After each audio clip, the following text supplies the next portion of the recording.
সামনে 14ই ফেব্রুয়ারি আসছে,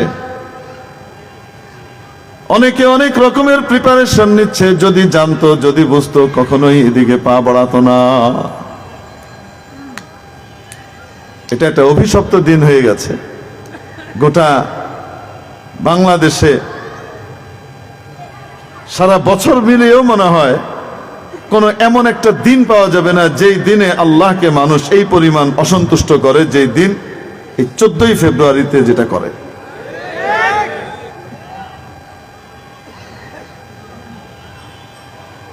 আল্লাহ পাক আমাদেরকে হেফাজত করে।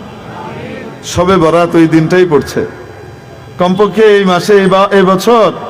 ও আমার বাবুরা, এই বছরটা কমপক্ষে আল্লাহর রাস্তে শবে বরাতের সম্মানের দিকে তাকিয়ে, তোমার ভবিষ্যৎ জীবনের সুখের দিকে তাকিয়ে এই দিনটায় বের হয়ে না।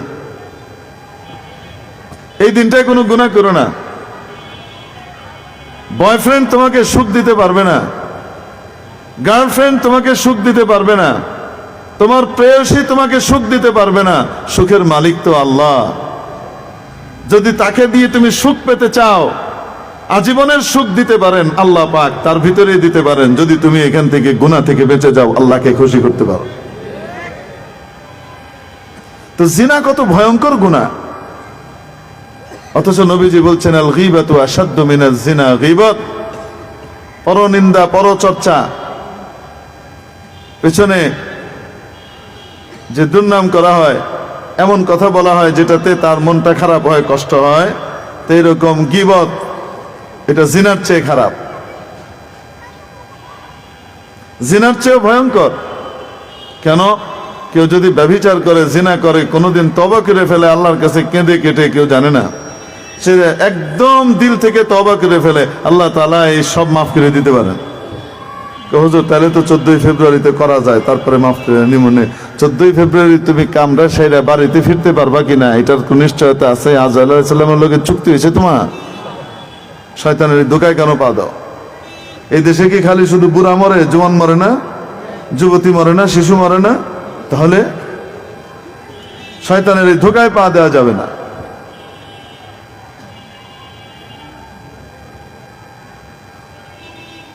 কি বলছিলাম?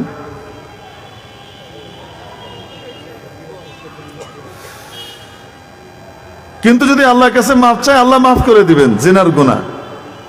গীবত, যতক্ষণ পর্যন্ত যার গীবত করেছে সে মাফ না করবে, আল্লাহ মাফ করবেন না। এটা পেন্ডিং থাকে, এটা ভয়ঙ্কর জিনিস। তবে হ্যাঁ, মজলুম জালেমের গীবত করতে পারে, এই অনুমতি আল্লাহ দিয়ে রেখেছেন। এটা নিষিদ্ধ গীবত নয়, এটাকে গীবত বলা হবে না। মজলুম কার সমালোচনা করতে পারে?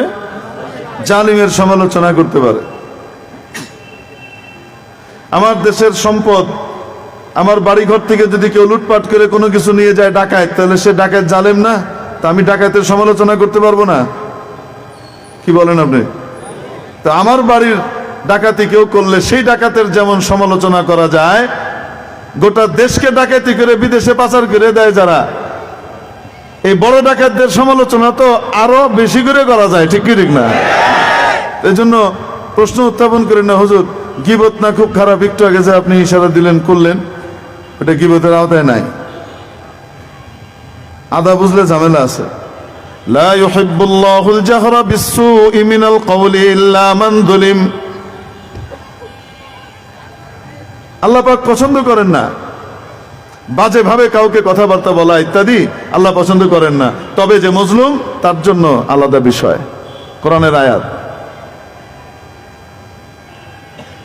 এক দুইজন মজলুম, হাজারো মানুষ জুলুমের শিকার হয়ে এখনো পর্যন্ত কারাগারের ভিতরে মিথ্যা মামলায় ধুকে ধুকে মরছে, আইনি প্রক্রিয়ার জটিলতার কারণে বেরোতে পারছে না। ঠিক কিনা? মেরে মুহতারাম দোস্ত, এই জন্যে নিজের জবানের হেফাজত করা,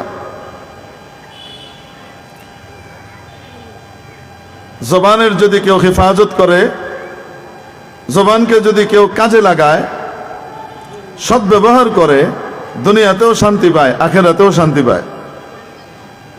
মৌলানা তারেক জামিল সাহেব দামাত বারাকাতুহুম এক ঘটনা শুনিয়েছেন। একবার এক মহিলা ওনার কাছে আসলেন।